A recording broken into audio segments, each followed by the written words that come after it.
Merry Christmas, everyone. So I've got a train unit here that went down.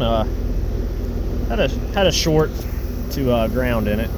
So it was in the air handler. I immediately found it as soon as I took the door off. You could tell the O wire right here was shorted to one of the metal edges in the air handler, and when I took it loose, you could see there was a nick and a burnt spot on it. So I quickly ran through. One thing is, when you're looking for shorts in an HVAC system, when I was a new tech, I used to get tricked all the time because I would ohm between Y and common, and I would see between 10 and 20 ohms, and that would scare me because I was like, okay, 24 volts divided by 10, you know, that's 2.4 amps. So that's half of our fuse capacity right there.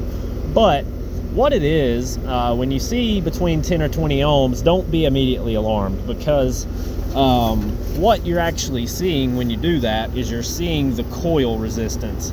So this contactor coil has a coil of wire back behind there. See that? So that coil of wire has resistance to it, and usually it's about 10 ohms, between 10 and 20, and the same with the solenoid on the reversing valve. In my experience, most of the time the solenoid has a slightly lower resistance than a contactor or a relay coil. But yeah, normally if you seem to see between 10 and 20 ohms, what you're likely seeing is a coil of some sort. So don't be immediately alarmed. But I was going to show you a trick really quickly. So I ran through, didn't see any obvious shorts, but just to be sure before I leave, I always like to do this. I always like to put the unit into a defrost. So if you think about it, now you've got you've got G, which is your fan, you've got Y, which is your contactor, you've got O, which is your reversing valve solenoid, and you've got W, which is your backup heat inside, right? So really, if I put this unit in a defrost, three things will happen. One, the outdoor fan will shut off. Two, the solenoid for the reversing valve will energize and get provided with 24 volts. So with train systems, it's always 24 volts in cooling and 0 volts in heating.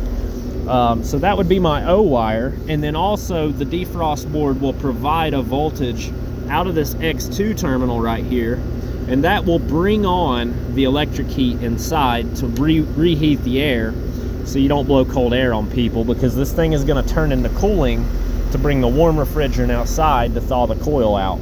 So essentially, as long as you don't have any humidifiers, dehumidifiers, UV bulbs, you know, air quality products, if this is just a straight system like this one is, if you put it in a defrost, you can be very confident that you don't have any additional shorts. So I'm going to put it into a defrost here by shorting test common to force defrost. And we should pop into a defrost. Alright, so there's our reversing valve. Notice our light port didn't go out, so we know we still have 24 volts on this board.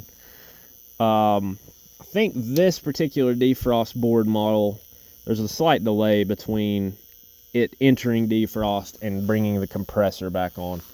So we'll just wait here for a second, make sure we don't have any problems in defrost in general. But we should be getting a 24 volt signal inside to reheat the air. It's probably already on because it's like 40 degrees in that house right now, so it's probably already on anyway. But yeah, notice we just entered defrost and we did not lose voltage or blow the fuse.